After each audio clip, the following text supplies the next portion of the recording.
everybody, welcome back. My name's Stephanie, and on this channel I usually talk about my weight loss journey and how I have lost over 100 pounds after having weight loss surgery about a year ago.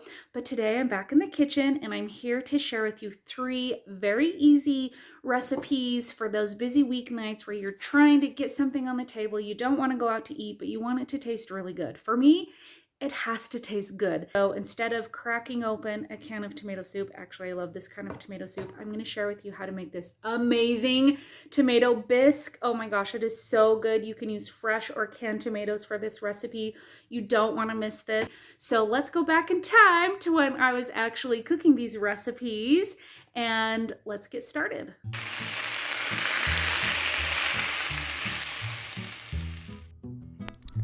You'll start by sauteing some onions in some butter or olive oil, and then since I was using fresh tomatoes from my garden, I was sauteing those until they kind of wilted down a little bit. Then I added a can of crushed tomatoes. The details of this recipe will be down in the description box below. I'll add some water and then some chicken bouillon and some basil, and then the secret ingredient is a brick of cream cheese. Yes, all 8 ounces of that full fat cream cheese, and then you puree it, add a splash of vinegar and sugar to cut the acidity of the tomatoes down, and this is truly the most delicious tomato bisque. I can't even call it a soup. It is truly a bisque, and it is so good. You will love it.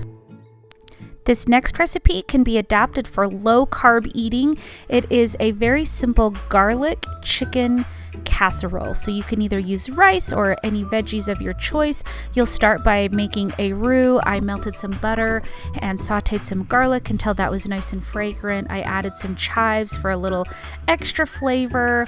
Again, you can modify this for your preferences, and then just making a roux by adding some flour and then some chicken stock, waiting for that sauce to thicken. And while that sauce is thickening, I'll go over and start chopping my veggies. I have to eat a little bit more low carb than the rest of my family, so this is a really great recipe that I can split between 2 casserole dishes. One casserole dish is just going to have some cooked white rice for them, and then I'm going to chop up whatever veggies I have for me. Today it happened to be bell peppers and a zucchini from the garden, but you could use mushrooms and any vegetable that you like. So there we go, that's all chopped up. And then I can my own chicken when it goes on sale, so I added 2 pints of my canned chicken. I stirred that into the sauce, and then to my casserole dish I added my white rice in one dish and then my chopped veggies in the other dish, added that sauce, topped it with some cheese, and then I popped it in the oven to bake. And again, check the description box below for the full details of this recipe. This is a very easy and simple recipe that tastes way more decadent than you would think just based on the ingredients, so make sure to give this one a try. This next recipe could not be easier. I don't even know if you can call it a recipe. I took a bag of drumsticks, just frozen drumsticks. I thawed them the night before, but you can put them in your Crockpot frozen, and I seasoned them with some barbecue seasoning, let them cook on high for a few hours, and then I just pulled them out onto a lined baking sheet and put some barbecue sauce on a few of them, and then I used a sugar-free barbecue sauce for my drumsticks and left a few of them plain for my kids.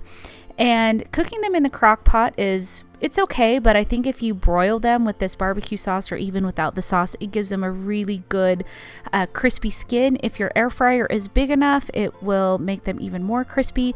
And then onto the mashed potatoes and the sides, which tonight was applesauce and just a easy can of green beans for us. I cooked the green beans in my glass casserole dish that I got at a yard sale, and it's actually the same pattern that my mom had from her wedding, so that's kind of fun. But I think that mashed potatoes need to have actual potatoes in them. I'm from Idaho. I'm an Idaho girl. That's how I had them growing up. So I cooked 3 Yukon Gold potatoes in the microwave, and then I added them to this instant mashed potato mix that you make just by adding hot water. So I added some boiling water to the instant mashed potatoes. Yes, fine on their own, but if you add in a few cooked potatoes, you just have to cook them in the microwave. They taste like it's all mashed potatoes. I added some butter and sour cream, a little bit of half and half, mix those all together with my hand mixer, and this dinner was so delicious. Drumsticks, green beans, applesauce, mashed potatoes. This is like classic American dinner. I hope these 3 recipes gave you some ideas for your meal planning for the upcoming week.